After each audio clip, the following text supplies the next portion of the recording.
दर्द का रिश्ता होता है। मैं इस दर्द को भूला नहीं, तब तक नहीं भूलूंगा इस दर्द को जब तक मैं तुम्हारे खानदान को तबाह नहीं कर दूंगा, बर्बाद कर दूंगा मैं।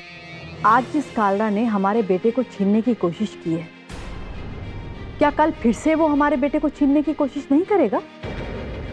गुप्ता जी, आप हमारे मुलाजिम हैं, आपकी क्या परेशानियां हैं उससे हमें कोई मतलब नहीं है। वैभव को रोकिए, वो शादी करने जा रहा है और आप लोग उसे रोकने की कोशिश भी नहीं कर रहे। इसका मतलब क्या ये समझें कि आप लोग वैभव और शिखा की शादी होने देना चाहते हैं?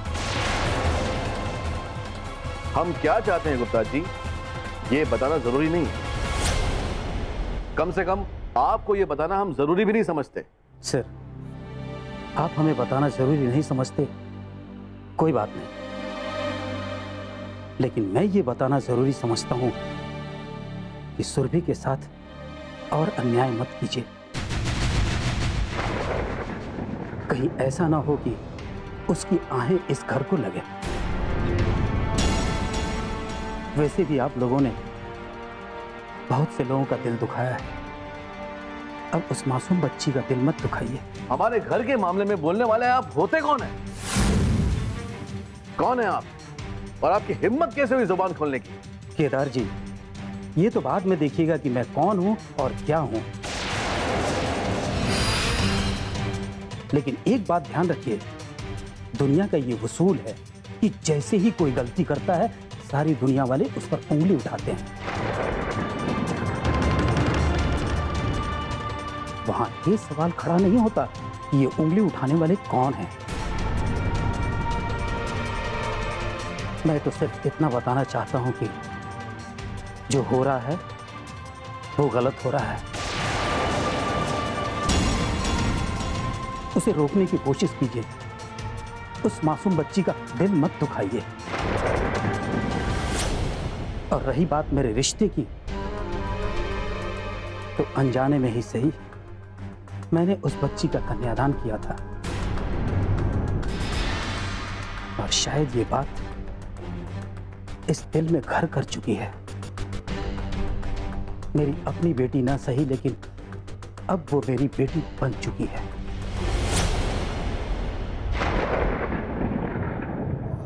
बस मैं आपसे हाथ जोड़कर प्रार्थना करता हूं कि उस बच्ची का दिल मत दुखाइए, उसकी जिंदगी मत उजाड़िए।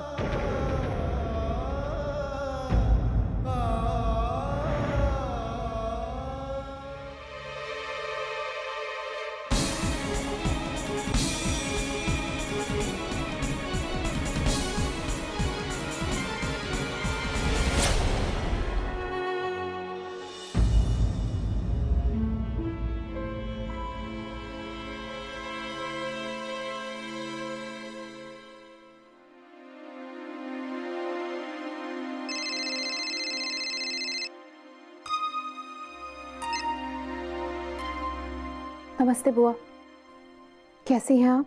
नमस्ते बेटा, तुम्हारे बारे में जानने के बाद हमारा तो चैन सुकून सब खो चुका है।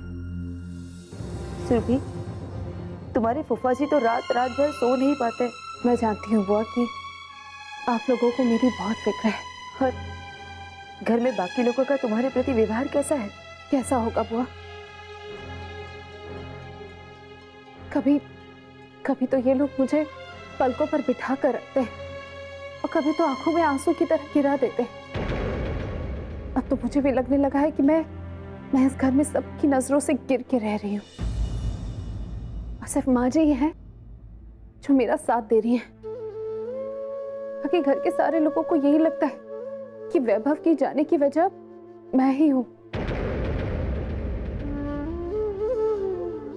देखो सुरभि, जिंदगी में कभी कभी बहुत बड़े संघर्ष का सामना करना पड़ता है, और ये तुम्हारे लिए संघर्ष की घड़ी है। इस संघर्ष में तुम पीछे मत हटना, हार मत मानना बेटा।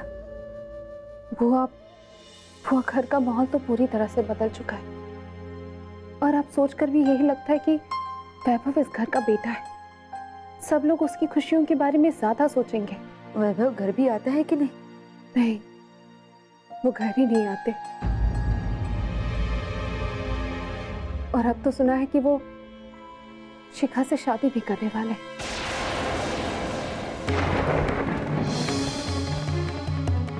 नहीं सुरभि, ऐसा हरगिज होने मत देना। बुआ, मैं अकेले क्या कर सकती हूँ? करना पड़ता है बेटा, कभी कभी अपना सहारा खुद ही बनना पड़ता है, अपनी लड़ाई खुद ही लड़नी पड़ती है। और मुझे मालूम है उस घर के लोग यदि तलाक दिलाना चाहते हैं तो वैभव को इस शादी से रोकेंगे नहीं। तुम्हें इन सबको रोकना पड़ेगा। आप मेरी फिक्र मत कीजिए बुआ, अब तक जो कुछ भी हुआ है तकदीर की वजह से हुआ, और आगे भी जो भी होगा वो तकदीर की वजह से ही होगा। आप मेरी चिंता मत कीजिए बुआ, फोन रखती हूँ। नमस्ते। खुश रहो बेटा।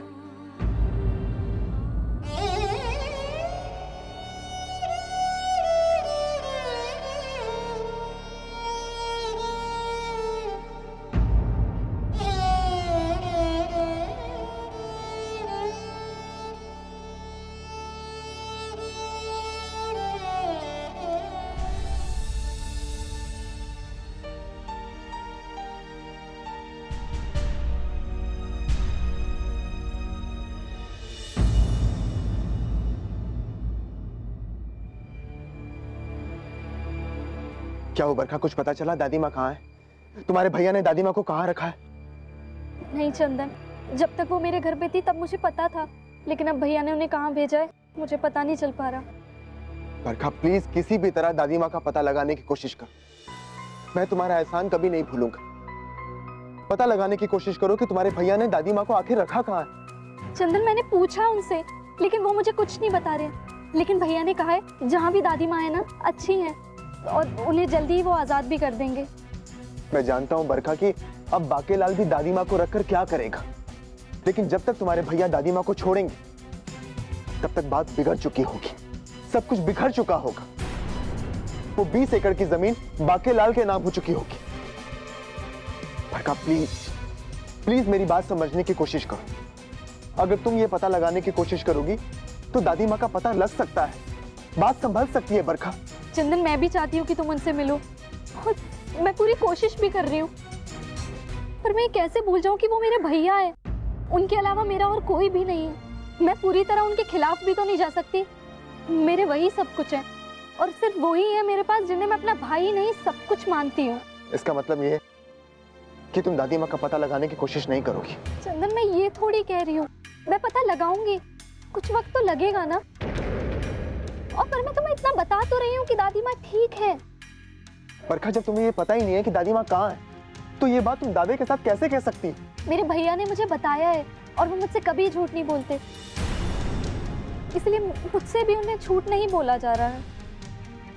मैं उन्हें ये भी नहीं बता सकती कि मैं तुमसे मिल रही हूँ, या मैं माता जी का पता सिर्फ इसलिए लगा रही हूँ क्योंकि मुझे तुम्हें बताना है। समझो चंदन, जिस तरह मैं तुम्हें उदास नहीं देख सकती उस तरह मैं अपने भैया का भी दिल नहीं दुखा सकती।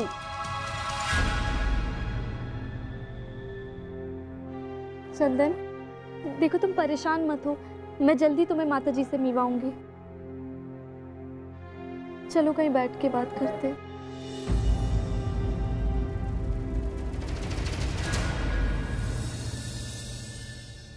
मैं तो सोच भी नहीं सकता था बेटी कि तुम प्रिया की इतनी पुरानी पहचान वाली हो।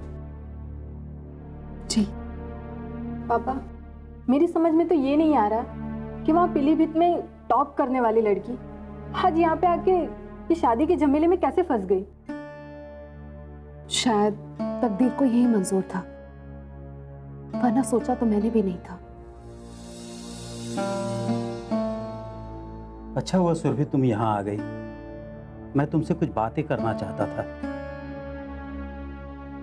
वैभव शादी करने जा रहा है और उसके घर वाले उसे रोकने की कोशिश भी नहीं कर रहे।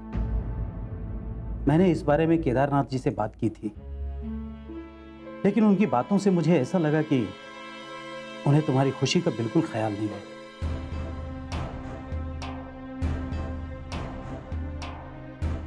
मैं जानती हूँ उस घर में मैं पूरी तरह से अकेली पड़ चुकी हूँ। सिर्फ माँ जी हैं जो मुझे तसल्ली देती रहती है। बाकी घर के सारे लोग यही कोशिश कर रहे हैं कि वैभव को घर में वापस ला सके, इसलिए वो चाहते हैं कि मैं वैभव को तलाक दे दूं। क्या वो लोग इतने खुदगर्ज हो गए हैं कि वैभव को समझाने के बदले तुमसे तलाक की मांग कर रहे हैं? वाह, खुद ही शादी करवाई और अब खुद ही तलाक की बात कर रहे हैं। उन लोगों की नजरों में तुम्हारी जिंदगी की कोई अहमियत नहीं है। वैभव उस घर का बेटा है और मैं सिर्फ बहू। जाहिर सी बात है बेटी की अहमियत बहू से ज्यादा होगी। देखो सुन, वो अपने बेटे को अहमियत दे रहे हैं, दें, लेकिन तुम्हारी जिंदगी से भी खेलने का उन्हें कोई हक नहीं है। तुमने कोई लव मैरिज नहीं किया है। उन लोगों ने वैभव के साथ तुम्हारी शादी करवाई है। मैं क्या करूं, मुझे कुछ समझ में नहीं आ रहा। तुम्हें इस मामले में पुलिस का सहारा लेना चाहिए, यही एक रास्ता है। अगर वो लोग तुम्हारी भावनाओं को नहीं समझते तो तुम्हें खुद अपने अधिकारों के लिए कदम उठाना पड़ेगा। नहीं प्रिया, वो लोग भले ही पत्थर के हो जाए, लेकिन मैं ऐसा कैसे कर सकती हूँ? मैं पुलिस का सहारा लेकर उनके हाथों में हथकड़ियां नहीं पहना सकती। सुरभि, तुम्हें अपने अधिकारों को पाने के लिए कोई और रास्ता है तुम्हारे पास? तुम्हें अपने घर वालों को समझाने के लिए कोई और दूसरा रास्ता है? नहीं ना? अगर हालात इतने बिगड़ जाए तो मजबूरी में ऐसे कदम उठाने पड़ते हैं सुरभि। वैभव दूसरी शादी कर रहा है, उसे रोकने के लिए तुम्हें अपने आप को मजबूत करना ही पड़ेगा। मैं क्या करूंगी, क्या करना चाहिए मुझे नहीं मालूम, और मैं ये भी नहीं चाहती कि मेरी वजह से मेरे ससुराल वालों को कोई तकलीफ हो। आप लोग भी कुछ सोचिए, क्या पता कोई रास्ता निकल जाए। अच्छा, मैं चलती हूँ। नमस्ते।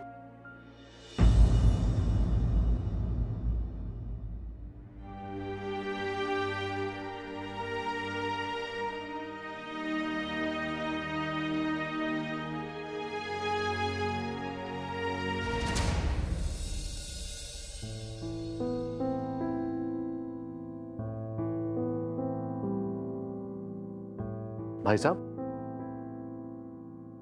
आप कहां चले गए थे? मैं कब से आपका इंतजार कर रहा हूं। क्यों, क्या हुआ? भाई साहब, अब इसे क्या कहा जाए? गुप्ता जी आए थे और मुझे सलाह देकर चले गए कि वैभव की शादी को रोकने की जिम्मेदारी हमारी है। हमें इस शादी को रोकने की कोशिश करनी चाहिए। अच्छा, कल तक जो आदमी हमारे ऑफिस में काम करता था, हमारे टुकड़ों पे पलता था, आज हमें आंखें दिखाना शुरू कर दिया। गुप्ता जी दरअसल इस मामले में आपसे ही बात करने आए थे भाई साहब, और वो मुझसे कह कर गए कि वैभव को सुरभि के साथ ऐसा कुछ नहीं करना चाहिए। गुप्ता जी हमारे घर बात करने आए तो जरूर कोई कारण होगा, बहुत बड़ा इशारा होगा जिसे हमें समझने की कोशिश करनी चाहिए।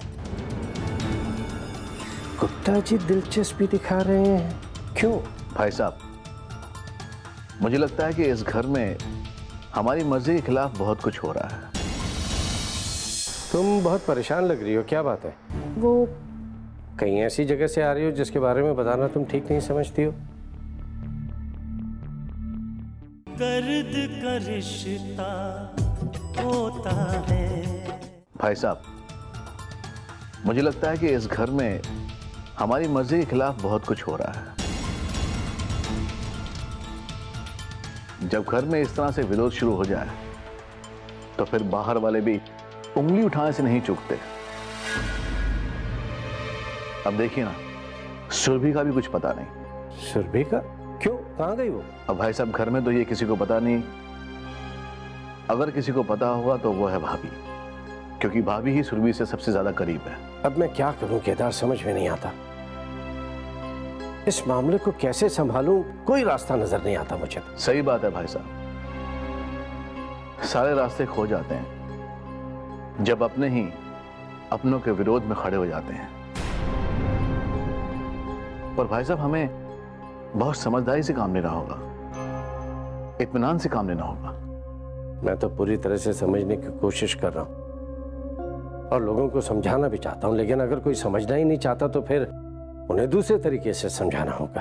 भाई साहब, एक बात तो हमें अच्छी तरह से समझ जानी है, ना तो लड़ाई झगड़े से हम वैभव को इस घर में वापस ला सकते हैं और ना ही लड़ाई झगड़ा करके इस सुरभि से छुटकारा पा सकते हैं। सुरभि से छुटकारा पाने के लिए हमें बड़ी समझदारी से काम लेना होगा। सुरभि कहाँ गई थी? जी वो तुम बहुत परेशान लग रही हो, क्या बात है? वो कहीं ऐसी जगह से आ रही हो जिसके बारे में बताना तुम ठीक नहीं समझती हो?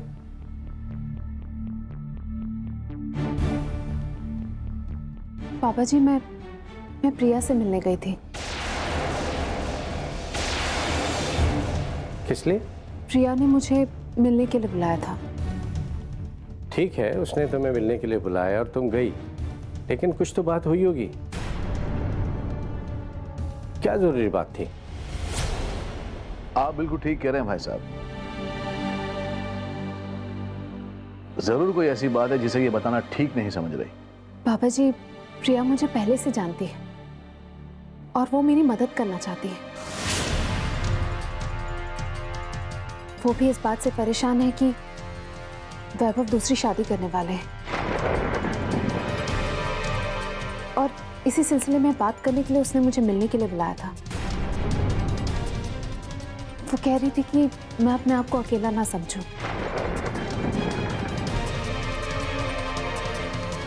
सिर्फ वही नहीं बल्कि उसका एनजीओ भी मेरे साथ है।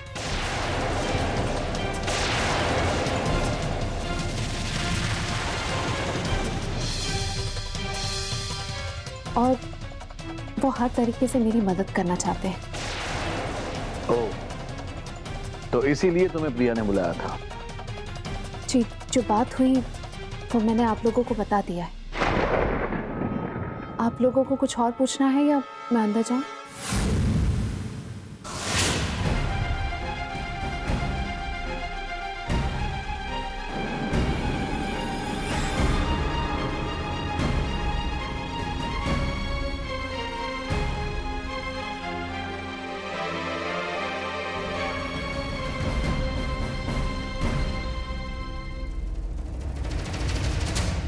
हाँ बोलो धुलिया साहब, बोलो।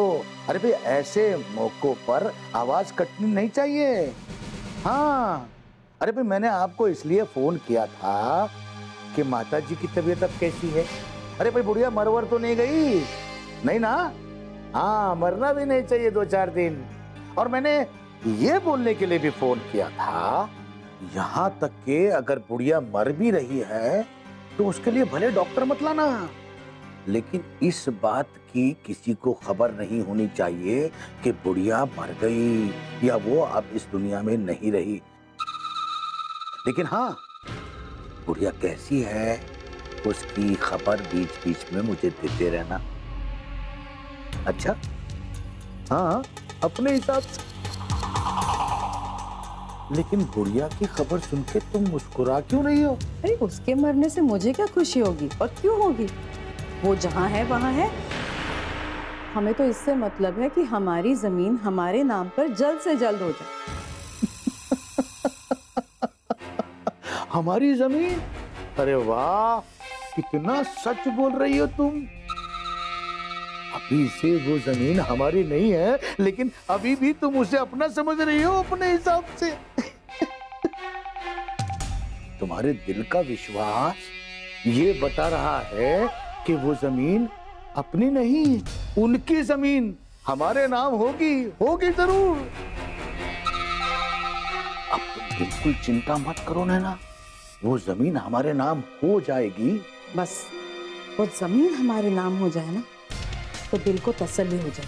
बस तुम तसल्ली से काम लो, सब कुछ मेरे हाथ में है, मेरी मुट्ठी में है। वो जमीन मेरे नाम हो जाएगी अपने हिसाब से। हाँ, बस एक ही बात की चिंता है नैना कि ये मामला खुलने न पाए। कभी कभी तो मैं ये सोचकर डर जाती हूँ कि माताजी को तो आपने हरिद्वार में रखा है, और अगर वहां से कहीं उन्हें उठाना ही था तो कहीं और शिफ्ट कर देते ना। हरिद्वार में क्यों रखा है? कि डोलिया हमदर्दी की खातिर इस बुढ़िया को डॉक्टर को दिखाने जाए और डॉक्टर ये देखे कि बुढ़िया मर गई। दर्द का रिश्ता होता है। कभी कभी तो मैं ये सोचकर डर जाती हूँ कि माताजी को तो आपने हरिद्वार में रखा है, और अगर वहां से कहीं उन्हें उठाना ही था तो कहीं और शिफ्ट कर देते ना। हरिद्वार में क्यों रखा है? कम से कम डर तो खत्म हो जाता। आप जानते हैं ना, मुकुंद प्रसाद अपने बीबी बच्चों के साथ माताजी को ढूंढने में लगा है। हाँ हाँ नैना, ढूंढने दो। अरे ढूंढने दो ना, यहाँ वहाँ भटकने दो। अरे अब तक नहीं ढूंढ पाए तो आगे क्या ढूंढेंगे? और वैसे भी वो बुढ़िया घर से निकलने के लायक नहीं है अपने हिसाब से। अब ना तो बुढ़िया चलने के लायक बची है और ना ही सांस लेने के। क्या पता वो अपने अंतिम सांसें ले रही है या बचे कुछ 2-4 दिन की सांसें ले रही है अपने हिसाब से। अब गिनने दो उसे दिन। अभी ये मामला खुल नहीं सकता, इस बात के लिए तुम निश्चिंत रहो। मुझे तो सिर्फ डर इस बात का था नैना कि डोलिया हमदर्दी की खातिर इस बुढ़िया को डॉक्टर को दिखाने जाए और डॉक्टर ये देखे कि बुढ़िया मर गई, और डॉक्टर बाहर आके लोगों को बता दे कि बुढ़िया मर गई और वहां पर भीड़ लग जाए। मामला ऐसे खुल सकता था। लेकिन एक बात मैं तुम्हें बताता हूं नैना कि तुम्हारा पति बाके लाल शर्मा बहुत दूर की सोच रखता है अपने हिसाब से, और इसीलिए मैंने डोलिया को फोन करके ये बता दिया कि बुढ़िया अगर मरा भी जाए तो किसी को इस बात की कानो कान खबर नहीं होनी चाहिए। सच, बहुत दूर की सोचते हैं आप। देखो ना, बैठे बैठे हमारे हाथ गर्म हो गए है ना। 20 एकड़ जमीन हमारे नाम होने वाली है। बस ये सोचो कि उस 20 एकड़ जमीन की कीमत कितनी होगी। नैना, तुम्हारे पास वो सब कुछ होगा जो आज तक तुमने कभी सोचा नहीं होगा। तुम्हारे पास बंगला होगा, गाड़ी होगी, बिजनेस होगा।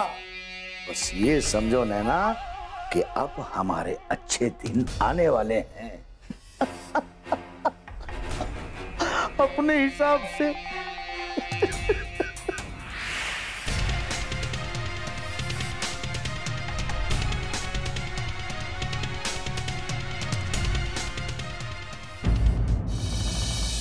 मुकुंद प्रसाद की गलतियों की सजा आप सुरभि को दें। तुम्हें जो समझना है समझो तुम श्रावणी। मैं सिर्फ इतना जानता हूँ कि वैभव को घर वापस लाने के लिए सुरभि को इस घर से हटाना होगा। भैया, आपने मुझे कसम दे रखी है कि दादी माँ के बारे में किसी को पता नहीं चलना चाहिए। बल्कि मुझे लगता है कि कहीं ऐसा ना हो कि इस बात को छुपाते छुपाते हमें ही पछताना पड़े। मेरे पास कोई सबूत ही नहीं है कि वैभव से मेरी शादी हुई थी।